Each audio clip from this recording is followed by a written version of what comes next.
the way back from Lewis's funeral, my mom told me to start packing. She waited until the day before we left to tell Edie. I'm not sure if she wanted to make it easier or harder.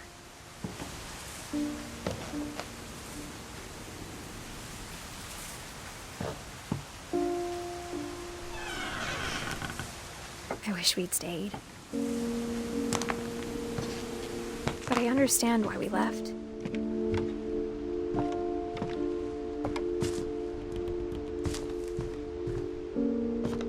My mom ended up leaving everything behind. What happened that night had been coming for a long time.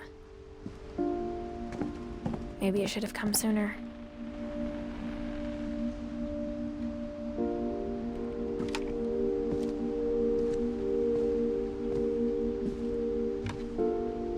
But it had to end one way or another. All that's left now is to tell you about that last night.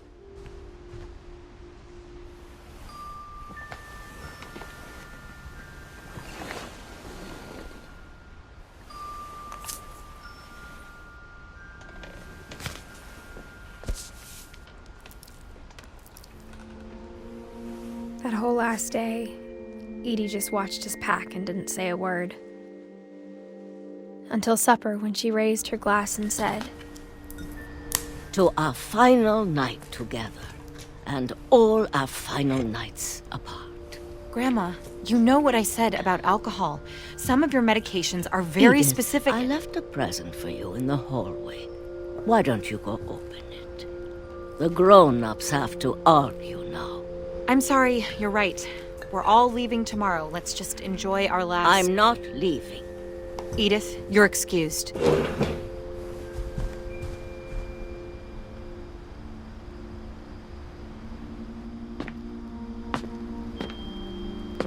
The power had been shut off that morning, but Edie always had plenty of candles.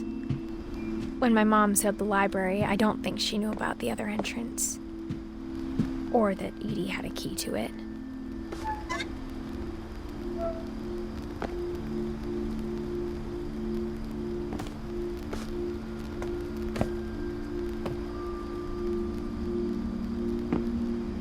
That thing you're afraid of isn't going to end when you leave the house. Edith has a right to know these stories. My children are dead because of your stories. I think it's best if Edith and I leave tonight. We'll have the nursing home send a van for you in the morning, okay?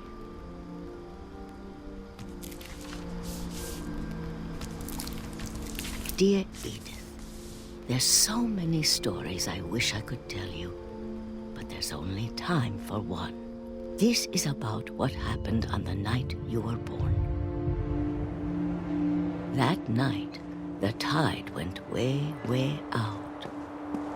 It was the first and last time I ever saw the old house aground. There'd been an earthquake out in the middle of the ocean. They called it the lowest tide in 1,000 years.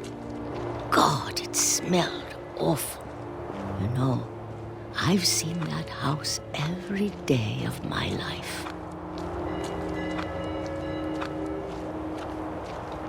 But I never thought I'd go back to it. When the fog rolled in, I lost my way.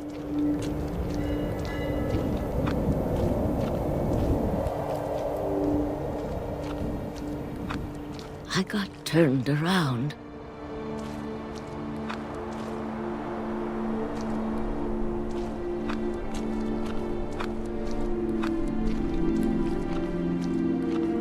I started seeing things.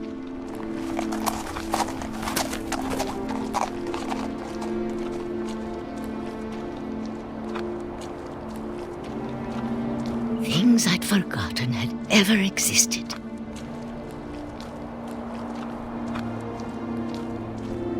But when I saw them, they felt like old friends. That night, a lot of things came back to me. Or maybe I came back to them.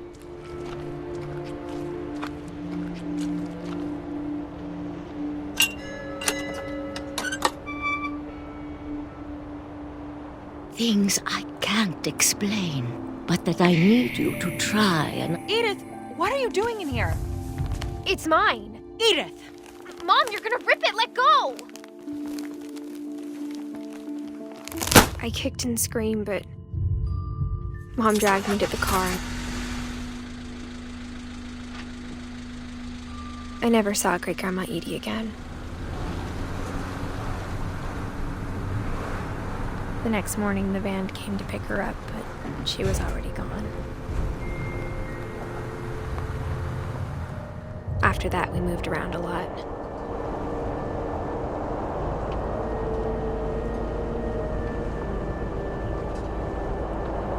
We both tried to make the best of it.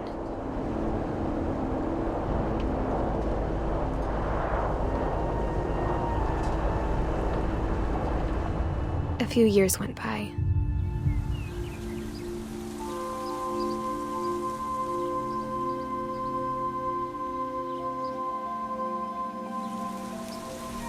My mom didn't like to talk about it, but she started getting sick a lot. The rest happened pretty quickly.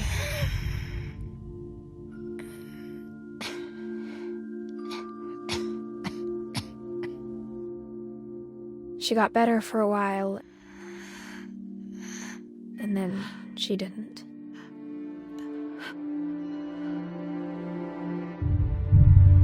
And then I was alone.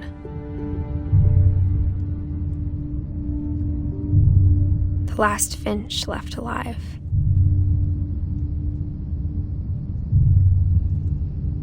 Until I found out about you. I'm still not sure what to tell you about all this. If we lived forever, maybe we'd have time to understand things. But as it is, I think the best we can do is try to open our eyes and appreciate how strange and brief all of this is. This journal was supposed to be for you. But now I hope you'll never see it. I just want to meet you and tell you all these stories myself. But I guess if you're reading this now, things didn't work out that way.